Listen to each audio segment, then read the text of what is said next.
The Houthis attack with a plastic missile displaced camp in Marib Governorate.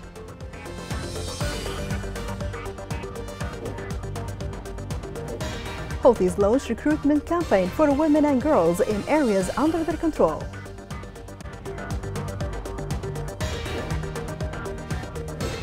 The United Nations says millions of Yemenis face the risk of famine and need urgent assistance.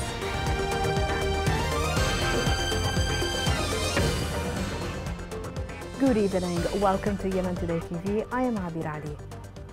The Houthi militia targeted with a plastic missile a camp for displaced persons in Marib yesterday. This comes amid a Houthi military escalation in several fronts. According to some observers, such Houthi moves undermine regional and international peace efforts. This report has more.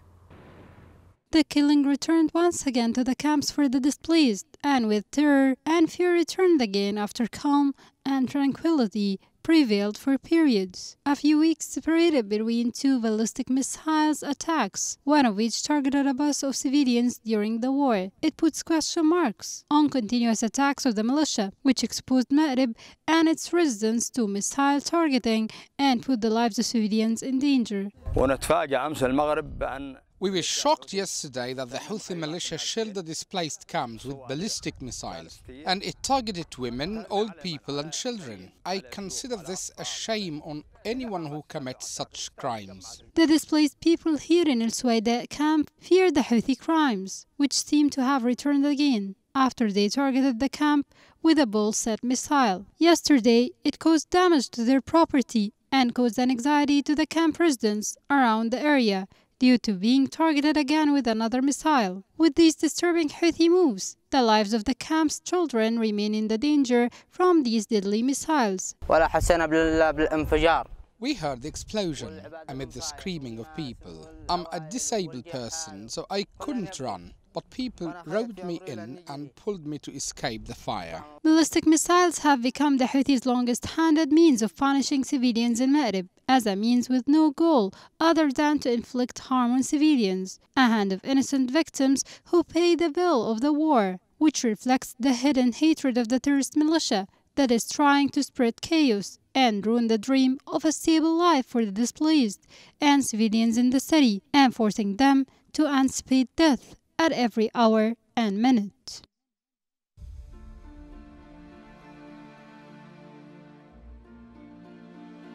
بن ثياب نشطط يعني ثياب نروح عن القرى نحوس وهذا نروح بثياب ونصلحها مآولنا وكراتين من الشوارع.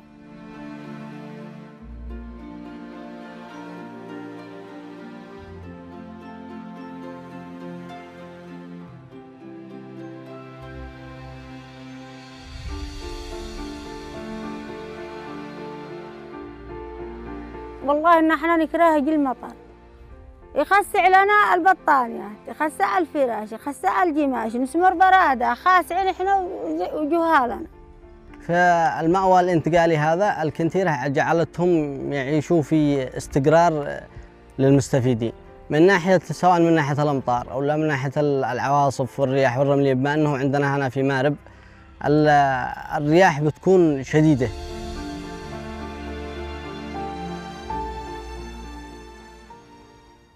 The Netherlands Yemeni Center for Rights organized a protest to denounce the Houthi siege imposed on the city of Taiz for years. On the sidelines of the protest, a photo exhibition was also organized under the title Crimes of the Houthi Militias in the Scales of International Justice. The protest and photo exhibition aimed to expose the crimes of the Houthi militia against Yemenis and remind the world that Yemenis are still under Houthi bombing, sniping, killing and siege. The executive director of the American Center said Houthis have injured more than 4,000 teachers during the years of the coup. The director of the center mentioned that 1,579 teachers and administrators were killed by the Houthi group, including 81 school principals. He added that 621 teachers were kidnapped and forcibly disappeared in Houthi detention centers, 14 of whom died under extreme torture. The Houthi militia launched a campaign that targeted the homes and lands of citizens in Sana'a, according to the local sources. The Houthi militia brought in bulldozers, a number of security crews, and dozens of gunmen in its campaign, which led to the demolition of one house. The source added that the militia, under the protection of a military force, demolished the house located in Rasmand area. Informed sources in the capital Sana'a said that the Houthis have started recruiting and training 90 women and girls as soldiers. The Houthis have a women military wing called Az-Zainabiyat, using them to storm houses off and arrest women political opponents. This report has more. 4 days, the Houthi group has subjected at least 90 girls in the capital Sana'a and its countryside to intensive weapons training to carry out military, hostile, and repressive missions against women in areas under the group's control. According to informed sources in the capital Sana'a, the Houthi group recently launched a new recruitment campaign for dozens of Yemeni women of various ages. Within the Zainabiyat brigades, the Houthis' women military and security wing, the group's security service recruited girls from schools, institutes, and universities across the capital. The Houthi group intends to divide the girls into 3 batches, each batch containing 30 female recruits who will carry out tasks that serve Houthi interests. The recruits must complete their tactical lessons and training in martial arts in schoolyards, universities, mosques, and sports stadiums in Sana'a. Sources close to the group's ruling circle in Sana'a explain that some of the tasks that the group entrusted to those batches of female recruits include repression, espionage, and sectarian persecution. According to sources, the female soldiers will be in charge of suppressing women who oppose the coup's authority, pursuing, assaulting, arresting, raiding their homes, and carrying out espionage and intelligence work, especially in places where women congregate. A few days ago, the group deployed armed groups of women affiliated with its preventive security service in the streets and neighborhoods of the capital Sana'a and the cities of Ib, Damar, Hodeidah, and others. They began launching campaigns to hunt down, persecute, and assault girls who celebrated in the streets and neighborhoods the anniversary of the September 26th revolution. The Houthi group dealt with popular celebrations commemorating the revolution with repressive practices that included kidnapping, detaining, and accusing participants of treason. An electrical short circuit on Friday evening caused a fire at Habban water factory in Shabagabarat. The fire destroyed parts of the factory, causing major material losses but no human losses. Shabagabarat and its districts lack the presence of civil defense and fire engines. The United Nations said that around 21 million Yemenis face the risk of hunger across the country. This comes amid the World Aid agencies announcing reduction in aid due to the funding crisis. The following report has more. The United Nations has been forced to limit food, cash payments, and aid to millions of people in several countries due to a crippling funding crisis that has seen donations drop by roughly half while acute hunger reaches record levels. The World Food Programme reports that cutbacks have either occurred or are imminent in at least 38 of the 86 countries where the WFP has operations. While the WFP's operating requirement is $20 billion to deliver aid to everyone in need, it was aiming for between $10 billion and $14 billion, which was what the agency had received in the past few years. So far this year, the organization has received about half of that, or around $5 billion. Due to the COVID-19 pandemic, the conflict in Ukraine and its worldwide ramifications, humanitarian needs were skyrocketing in 2021 and 2022. While these drivers are still present, finance is becoming less and less available. This year, 345 million people remain extremely food insecure, with hundreds of millions more at risk of worsening hunger. Conflict and insecurity remain the primary drivers of acute hunger around the world, along with climate change, unrelenting disasters, persistent food price inflation, and mounting debt stress. The WFP is looking to diversify its funding base, but it's also urged donors to step up their efforts. In Yemen, a huge funding gap will force the WFP to cut aid to 7 million people as early as August. Cutting aid to people at the hunger level of crisis to help save those literally starving or in the category of catastrophic hunger means that those dropped will rapidly slip into the emergency and catastrophe categories. World leaders must prioritize humanitarian funding and invest in long-term solutions to the conflict, poverty, development, and other root causes of the current crisis. Coming up in the news.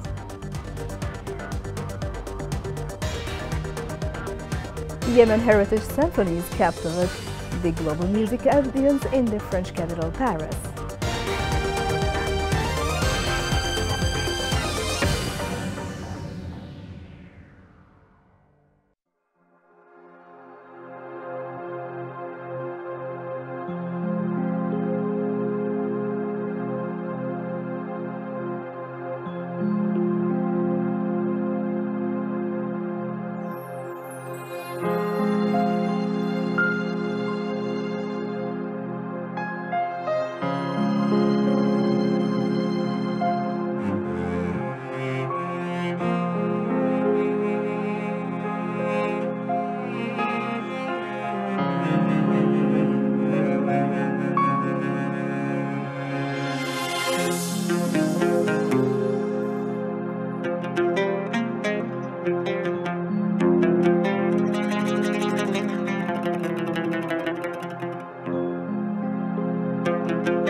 Welcome back. In Aden, the health office has recorded an increase in cases infected with glaucoma.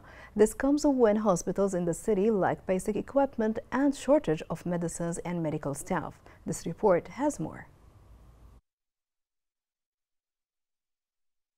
The number of people arriving at eye clinics in the temporary hospitals of the capital Aden is increasing, following a large spread of ophthalmia. طبعا المرض هو له علاقة بالأجواء الحالية التي هي سائدة. This disease in Aden is due to the spread of insects and the sandy weather. So we warn and encourage people to be careful and take precautions. Also, if symptoms show, people should stay at home until they recover. Despite the absence of accurate statistics on the spread of this disease, doctors and specialists are aware of the increase of the spread of this sickness, and they refer this to many reasons and factors. This virus is contagious. It spreads due to the seasonal change. People don't have to be afraid of this virus. However, it's contagious like the flu and measles. So it's important to isolate yourself. If you get ophthalmia, the person infected should wash their hands and avoid touching others. Doctors have reduced the danger of ophthalmic and reassured citizens that it's not dangerous if they adhere to certain procedures and precautions. In Yemen, it's not easy to get medical treatment. The majority of Yemenis lack access to health care due to the destruction of health facilities in their areas or lack of financial resources.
The Minister of Interior discussed with the U.S. security officials cooperation between the two countries in the field of combating terrorism. During the meeting, the U.S. officials stressed the efforts made by the Yemeni security services in combating terrorism, especially after the growing collaboration between Houthi militia and Al-Qaeda. For his part, the Yemeni Interior Minister noted the cooperation with the American side in supporting the security services in the areas of training and qualifications for officers and individuals. The governor of Hodeidah discussed with the deputy head of International Committee of Expansion of Humanitarian Interventions in the liberated areas. During the meeting, the governor gave a briefing on the progress of the Red Cross humanitarian programs and interventions implemented in the areas of food security. The governor also stressed the need to expand the interventions of the International Red Cross to cover the needs of citizens and displaced people. Yemen participated in the annual first Global Scientific Championship in fields of robotics and artificial intelligence in Singapore.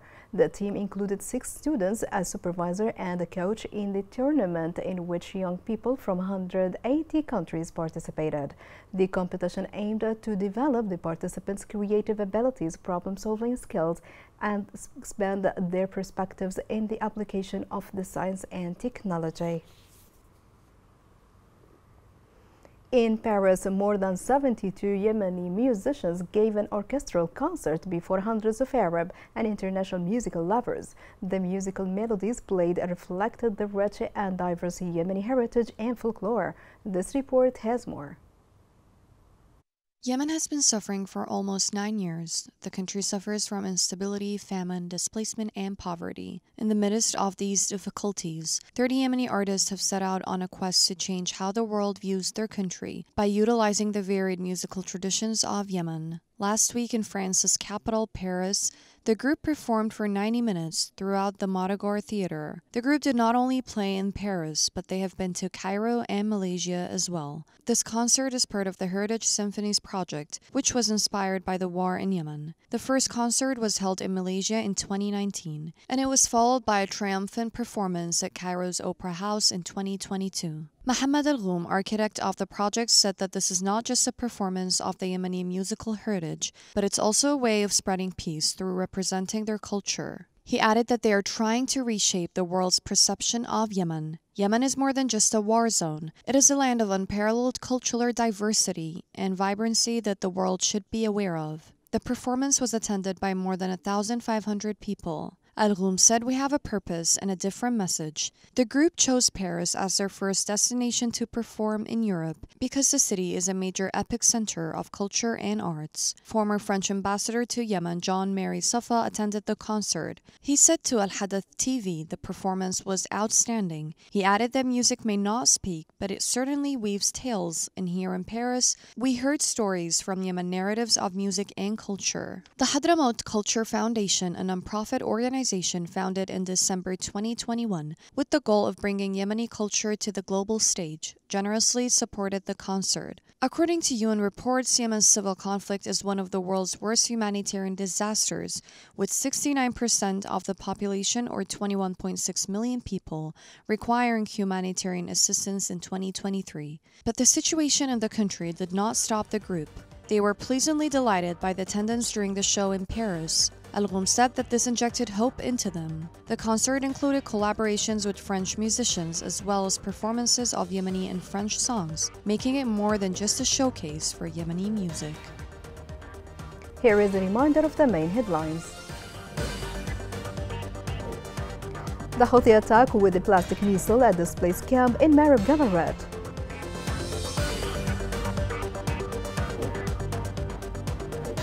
Houthis launch recruitment campaign for women and girls in areas under their control.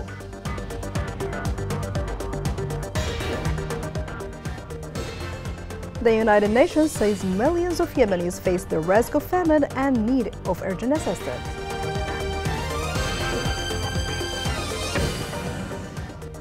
This is the end of the news. Thank you for tuning with us. It was Abir Ali.